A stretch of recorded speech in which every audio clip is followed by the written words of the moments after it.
tiniyak na kontrolado nila ang sitwasyon sa Marawi City.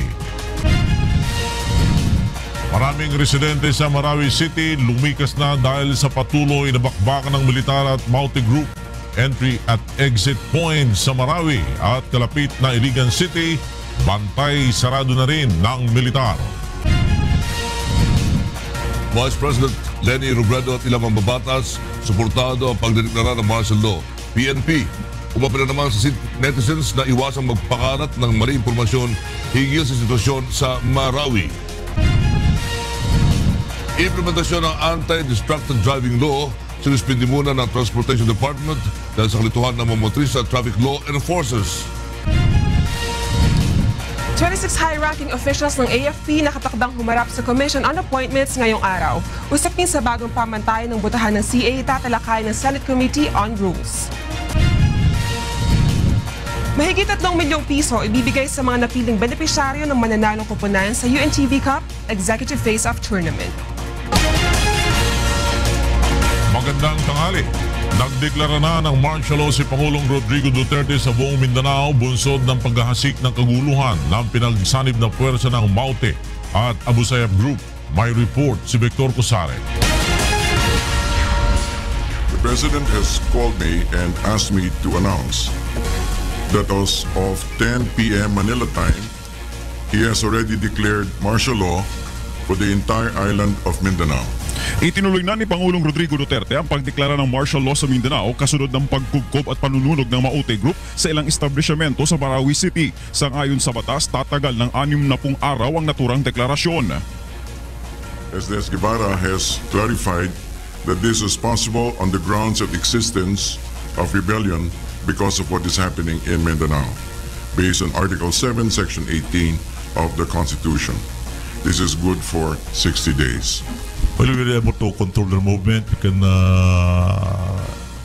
lahat ng dapat gawin sa martial law, we will implement. Control of movement, searches and arrest or detain people for suspension of writ of habeas corpus, and details to follow na lang. Ayon kay Defense Secretary Delfin Lorenzana, saklaw ng deklarasyon ng martial law ang buong Mindanao dahil bukod sa kasalukuyang sitwasyon sa Marawi City, may iba pang problema sa ibang bahagi ng rehiyon na kailangan na ring maresolbahan ng pamahalaan. Meron naman problema doon, katulad ng Abu Sayyaf sa Basilan, Abu Sayyaf sa Ulo, plus yung kanya sa Central Mindanao, yung BIFF. Those are the people that are andyan pa rin sila, malakas pa rin sila. Ang sabi nung report sa akin is about 100 fully armed fighters. Nanindigan naman si Defense Secretary Delfin Lorenzana na kontrolado pa rin ng puwersa ng pamahalaan ang sitwasyon sa Marawi City. Wala din anyang lapse of intelligence na nangyari. Kasabay ng deklarasyon ng martial law sa Mindanao, nagdesisyon na din ang Pangulo na bumalik agad ng Pilipinas kaya hindi tuloy ang ilan sa mga engagements ng Pangulo sa Russia. Ayon naman kay Foreign Affairs Secretary Alan Peter Cayetano, tuloy pa rin ang paglagda sa mga kasunduan sa pagitan ng Pilipinas at Russia. Spoken to my counterpart here in Moscow and have explained the situation, and they understand that the security of the Filipino people, especially in Marawi and the whole Mindanao, is a priority. They understand that the presence of President Duterte is essential in the Philippines. But I will be staying behind. The agreements will be signed, and we will have a bilateral meeting with the Honorable Minister of Foreign Affairs, Lavrov. Victor Cosare, UNTV News and Rescue, Moscow, Russia. Nakatagda dumating ngayong gabi si Pangulong Rodrigo Duterte mula sa maikli nitong pagbisita sa Russia. Pinutol ni Pangulong Duterte ang kanyang pagbisita sa Moscow dahil sa pagsiklab na po ng kaguluhan sa Marawi City. Nasa linya na telepono si Rosalie Coos para sa detalye ng ulat na yan. Yes, Rosalie. Yes, magandang tanghali, Lakay. Pabiyahe na pabalik ng Pilipinas si Pangulong Rodrigo Duterte kasama ang ilang miyembro ng kanyang gabinete galing sa Moscow, Russia. 5 araw ang nakatakda sana ng official visit ni Pangulong Duterte sa Russia at sa Lunes pa sana ito babalik ng bansa. Balit dahil sa nangyayaring kaguluhan sa Marawi City kung saan isang brutal terrorist group na nagpahayag ng suporta sa teroristang grupong ISIS ang nanggugulo sa ilang bahagi ng syudad at kaengkwentro ng mga tauhan ng militar at pulisya, napilitang umuwi ng maaga ang Pangulo at ilang miyembro ng kanyang gabinete. Alas 4:30 ng hapon ang unang binigay na impormasyon ng Presidential Communications na tayang lapag ng eroplanong sinasakyan ng Pangulo, subalit alas 6:30 na ng umaga Manila time nakaalis ang mga ito sa Moscow, kaya posible ring alas 6:30 na ng gabi darating ito sa NAIA Terminal 2. Bago tuluyang umalis sa Russia, nakapulong pa ni Pangulong Duterte si Russian President Vladimir Putin at nabuksan ng Pangulo sa Russian President ang suliranin sa Mindanao at dahilan kung bakit kailangan itong makabalik agad ng bansa. Una nang nagdeklara ng martial law si Pangulong Duterte sa Mindanao alas 10 ng kagabi. At batay din sa eksklusibong panayam kay President Duterte ni Communications Assistant Secretary Mo Kauron, nagbigay katiyakan nito sa publiko at sinabing huwag masyadong mag-alala dahil pauwi na rin siya ng bansa. Di pa nakatitiyak ang Pangulo kung hanggang kailan tatagal ang idineklara niyang martial law, subalit magiging mahigpitan niya siya sa pagtrato sa terorismo. Pakinggan natin ang pahayag ni Pangulong Duterte. So kayong mga kababayan ko, you have experienced martial law.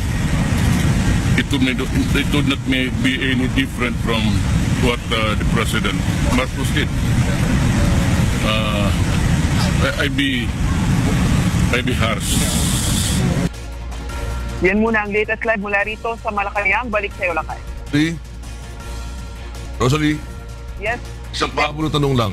Natuloy ba yung last minute na request ni Pangulong Digong na magkausap sila ni President Putin? Yes, Lakay. Nagkausap sila madaling araw kanina dito sa Pilipinas. Nakausap niya si Vladimir Putin at nabuksan niya nga ang usapin tungkol sa problema sa Marawi City. Kaya humingi siya ng paunmanhin dahil kinakailangan niya ulit na bumalik na agad ng Pilipinas para personal na mamonitor at madesisyonan yung nangyayari ng kaguluhan sa Marawi City. Maraming salamat, Rosalie Cos. Nag-uulat mula sa Malacanang. Samantala, matapos na ideklara ni Pangulong Duterte ang martial law sa buong Mindanao, kaagad na nagbigay ng direktiba si Mayor Sara Duterte Carpio na paigtingin ang seguridad sa buong Davao City. May report si Janice Ingente. Agad na nagbigay ng direktiba sa paghihigpit sa seguridad na ipatutupad sa Davao City si Mayor Sara Duterte Carpio kagabi. Ito ay matapos ang pagdedeklara ni Pangulong Rodrigo Duterte ng martial law sa buong Mindanao region dahil sa kaguluhan sa Marawi. Maliban sa regular na checkpoints na umiiral sa syudad, magkakaroon din ng random checkpoints ang militar at PNP sa buong Davao City. Mas paiigtingin rin ang pagbabantay sa mga karagatan sa buong lungsod na madalas ginagawang daanan umano ng mga terorista. Pinaplano na rin ng alkalde na i-lockdown ang buong syudad. Dati pa man na naka-red alert ang Davao City, no? So padayon lang na siya. And gidiscuss na mo ang mga pag-lockdown sa city, sa Davao City. So sa ngayon inaantay na lamang ng Philippine National Police at Philippine Army ang ibababang guidelines kaugnay ng batas militar sa rehiyon. Sa ating mga checkpoints, medyo mas lalo pa nating strictuhan ngayon. In fact, may mga guidance na ating City Mayor kung anong mga gagawin namin. Of course, we'll be securing yung seat of government dito sa Davao City. So, expect na 24 hours basis.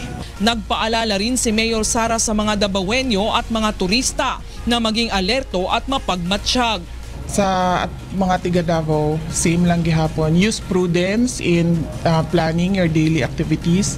Ang ako ang suggestion, since it is we are under martial law, ako suggestion sa ilaha, kung dili naman lang kinahanglan mo gawa sa ilahang balay, di na lang mo gawa sa ilahang balay. If you do not have any important things to do outside of your residences, you just stay home.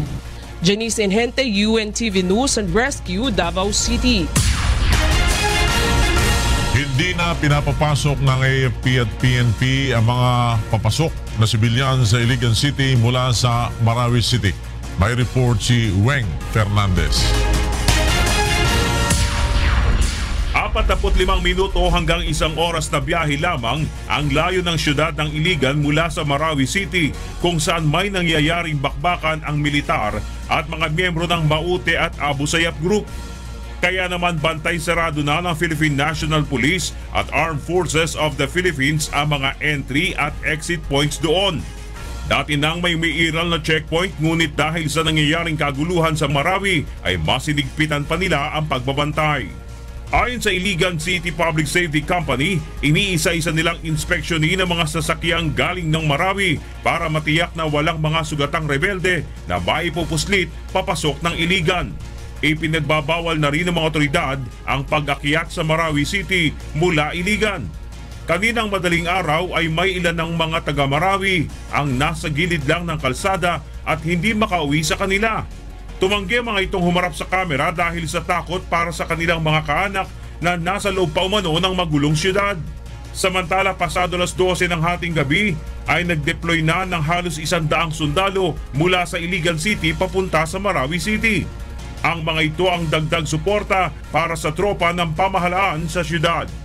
Bernard Dadis, UNTV News and Rescue, Philippines. Suportado ng ilang senador ang pagdideklara ni Pangulong Rodrigo Duterte ng martial law sa Mindanao dahil sa kaguluhan sa Marawi City. Mula sa Pasay City, may report si Nel Maribohok live. Go ahead, Nel. Yes, Lord, nagpahayag nga ng suporta ang ilang mga senador sa ginawang hakbang ni Pangulong Duterte na paglaban sa mga armadong grupo sa Mindanao. Ayon kay Senator Juan Miguel Zubiri, kailangan gamitin na ang lahat ng paraan na naaayon sa konstitusyon upang sugpuin ang mga lumalabag sa batas. Bilang Senador Anya sa Mindanao, nauunawaan niya ang frustration ng Pangulo sa pagtrato sa mga armadong grupo sa rehiyon. Pagkakataon ay niya ang pagdedeklara ng martial law sa Mindanao upang madisarmahan ang mga ito maging ang mga sympathizer nito. Nanawagan naman si Senator Risa Ontiveros sa Duterte administration na maiwasan o mabawasan ang anumang pag-ahit ng takot at pagkalito ng publiko at matiyak na kontrolado ng pamahalaan ang sitwasyon sa Marawi City. Ayon naman kay Liberal Party President Senator Francis Pangilinan, bagamat opsyon ng Pangulo ang pagdedeklara ng martial law, gagawin pa rin anya ng Kongreso ang trabaho nito na constitutional duty na tingnan kung may basihan ng deklarasyon na ito at i-determina kung may basihan ng patuloy na pagpapatupad nito. Ayon pa sa Senador, dapat matiyak na mapuprotektahan pa rin ang karapatan ng mga Pilipino at dapat na ang kapangyarihan ng Pangulo na ito sa pagpapatupad ng martial law ay matingnan mabuti. Sinabi naman ngayon ni Senator Gringo Onasan na dapat matiyak pa rin itong check and balance. That is the prerogative of the President. And according to the Constitution, within 48 hours, he will report, diba? Verbally or in writing. But ang importante siguro dito is to reassure the public, no, not to overreact. From the hearings, no, the situation is first localized and it is contained, not only by the armed forces and the police, but by all government agencies working together. Para naman kay Senator Panfilo Lacson, madaling ma-justify ni Pangulong Duterte ang deklarasyon na ito. Kung ganun talagang situation, I think madaling ma-justify ni President Duterte yung declaration ng martial law in Mindanao. No? After all, hindi naman ganun ka-stringent yung requirements eh. Kaugnay nito, hihilingin ni Senator Lacson sa mga kapwa senador ngayong araw na magsagawa muna sila ng focus para nga dito sa inaasahang pag-convene nga ng joint session ng Kongreso kaugnay nga dito sa deklarasyon ng martial law ni Pangulong Duterte upang mapag-usapan na rin ng mga senador ang kanilang mga magiging posisyon kaugnay dito sa issue. Yan muna ang ating update, Lord. Nel Maribohok nagulat mula sa Pasay City. Sinuspindi muna ng mga ahensya ng pamahalaan. Suportado ni Speaker of the House Pantaleon Alvarez ang deklarasyon ni Pangulong Rodrigo Duterte ni martial law sa Mindanao. Makakausap natin sa telepono si Maki Libradilla para sa ulat na yan. Yes, Maki. Yes, Lord, tama lang ang desisyon ni Pangulong Duterte na magdeklara ng martial law sa Mindanao. Ayon kay Speaker of the House, Pantaleon Alvarez, idineklara ito ng Pangulong Duterte bunsod ng pag-atake ng Mauteg Group sa Marawi kahapon. Ayon kay Alvarez, matagal nang dinudusan ng bansa ang terorismo sa Mindanao, kaya naman panahon na niya para resolbahin ito. Dagdag pa ni Alvarez, hindi lang sa Marawi nakapwesto ang mga terorista, kundi sa iba pang lugar sa Mindanao. Batay sa konstitusyon, may kapangyarihan anya ang Pangulo na magdeklara ng martial law sa buong bansa o di kaya naman ay bahagi ng bansa para maresolba ang alinmang gulo. Hindi rin anya naiintindihan ng mga kumukontra sa desisyon ng Pangulo ang lawak ng problema sa Mindanao. Dahil bilang Mindanaoan ay saksi sa matagal ng gulo dito. Wala naman din anyang dapat ipag-alala ang sino man dahil sisiguraduhin nilang walang maaabuso, lalo pat tuloy pa rin ang court proceeding sa Mindanao kahit pa may martial law. Isa pa anya sa titingnan ng Kongreso ay kung sapat ba ang 60 araw na martial law sa Mindanao. Pag-uusapan na din anya nila sa Kongreso ang mga kasukasuhan nito, pero sa ngayon ay hinihintay pa nila na maisumite ng executive branch ang formal report dito. Yan mo ang latest, balik sa iyo, Flor. Maki Libradilla nagulat mula sa Makati City. Susuportahan ni Vice President Leni Robredo ang anumang hakbang na gagawin ng pamahalaan upang maayos ang sitwasyon sa Marawi City. Ayon kay Robredo, hihintayin niya ang opisyal na deklarasyon ng martial law ni Pangulong Duterte. Yung ating pong konstitusyon, marami naman na nilagay na safeguards para hindi ito maabuso. Yung liderato po ng AFP tayo kanina na kung i-implement naman itong martial law, nangako sila na talagang pangangalagaan yung basic na mga karapatan ng ating mga kababayan. Hinikayat din ni Robredo ang publiko na manatiling kalmado at huwag basta-basta magpapakalat ng mga maling impormasyon na magpapalala sa sitwasyon sa Marawi. Nanawagan ng Philippine National Police o PNP sa mga mamamayan na nagpapakalat ng maling impormasyon tungkol sa bakbakan ng militar at pinagsalib ng pwersa ng Maote at Abu Sayyaf sa Marawi City. Mag-uulat sa pamagitan ng telepono si Joan Lano mula sa Camp Crame. Joan. Lakay nanawagan na ang pamunuan ng Philippine National Police sa publiko na iwasan ang pag-upload o pagpapakalat ng mga maling impormasyon hinggil sa kasalukuyang sitwasyon ng engkwentro sa pagitan ng Maote Terrorist Group at pwersa ng pamahalaan sa Marawi City.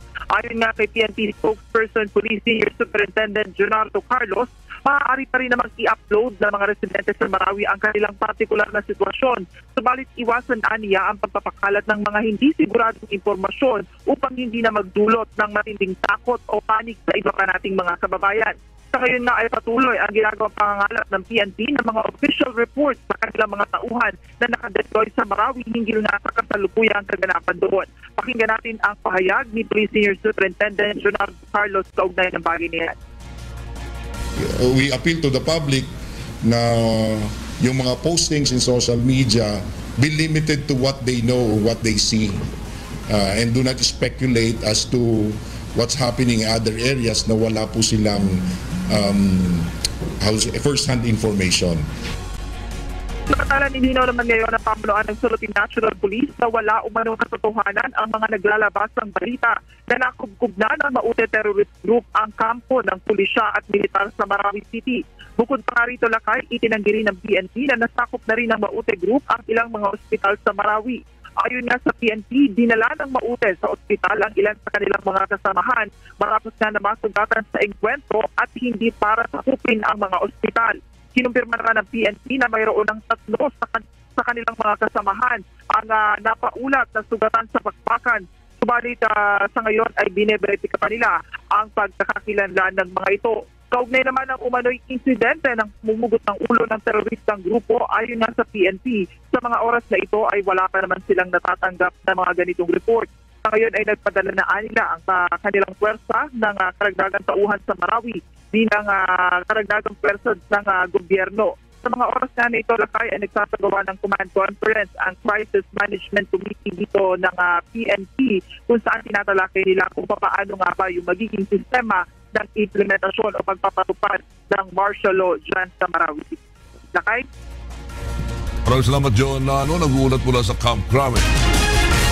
At sa kaugnay na balita, nanawagan ng Philippine National Police sa mga organizer ng gaganaping concert ni Ariana Grande sa Pilipinas na magipag-ugnayan na sa kanila habang maaga pa para sa ipatutupad na seguridad.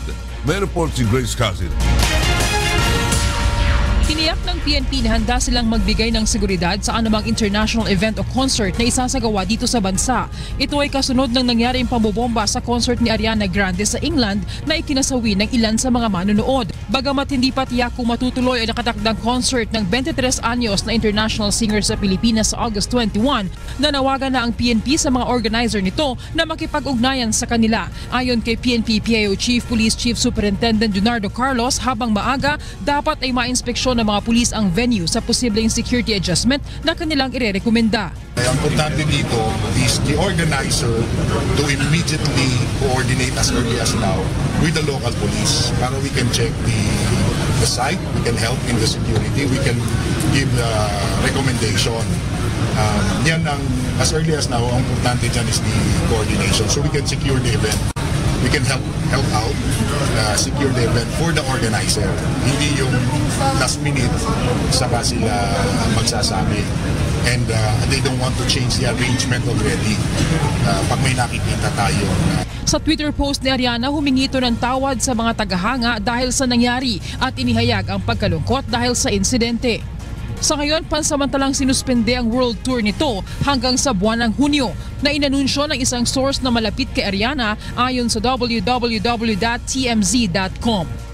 Grace Casin, UNTV News and Rescue, Camp Crame. Pinunaan ni Pangulong Rodrigo Duterte ang hindi umano'y pantay na pagtingin ng mga makapangyarihang bansa sa maliliit na bansa tulad ng Pilipinas. Sinabi ni Pangulong Duterte na ito ang isa sa mga dahilan kung bakit niya ibinaling ang pagkipagkaibigan sa China at Russia. May report si Rosalie Coz. Mariing ipinahayag ni Pangulong Rodrigo Duterte ang hindi pantay na pagturing ng ilang makapangyarihang bansa sa mga bansang tulad ng Pilipinas. Ito ang sinabi ng Pangulo laban sa Western world sa isang eksklusibong panayam sa kanya ng RT, isang Russian International Television Network, bago magtungo ang Pangulo sa Russia. The powerful ones, they can invent this weapon of mass destruction. Or we can invade your country. Me, I never touch anybody. I do not even go to the United States. And then they criticize me for the criminals that I have killed. Pinuna rin niya ang umano'y pagkakaroon ng double talk o walang kabuluhang satsat ng Western world na dahilan ng pagbaling niya sa China at Russia. But my foreign policy has shifted from what of that pro-Western. I now have this working alliance with China, and I hope to establish a good working relations with Russia. Ayon naman kay Franz Jessen, ang head ng delegation of the European Union to the Philippines, mahalaga ang paggalang sa karapatang pantao at economic freedom para umasenso ang isang bansa. The growth in that country has been much faster than it was before. And the standard of living in both countries has improved dramatically over the last 3 decades due to, I would argue, improvements in economic freedom and also in human rights. Gayunman, ipinagmalaki pa rin ni Jessen ang pagkakaroon ng magandang ugnayan ng Pilipinas at EU sa sektor ng kalakalan at negosyo. Aniya, 50% ang itinaas sa Philippine exports sa EU sa unang bahagi ng 2017. Nanindigan naman si Pangulong Duterte na kakayanin ng Pilipinas kahit wala ang tulong ng Amerika at EU. Rosalie Coz, UNTV News and Rescue, Philippines. 6 na overseas Filipino workers sa Russia ang nakatakdang repatriate pagbalik ng Pilipinas. Ayon sa Philippine Ambassador to Russia, Carlos Soreta, napakiusapan nila ang pamahalaan ng Russia na huwag nang sampahan ng kaso ang mga OFW. Hindi makakasabay sa pag-uwi ng Pangulo ang mga ito dahil idadaan pa sila sa proseso. Samantala, pinalaya na rin ng Russian authorities ang 17 OFW na ikinulong nakaraang linggo dahil sa problema sa kanilang mga dokumento. Ilan sa kanila ang pinayagan na ring manatili sa Russia. Ang Pilipino naman po dito, mabait. They work hard. They don't call attention to themselves. So we were able to get a number of them to stay, to be allowed to stay. Then a number of them, the visas were shortened. And then 3 are for deportation. Pero without penalties, walang kulong.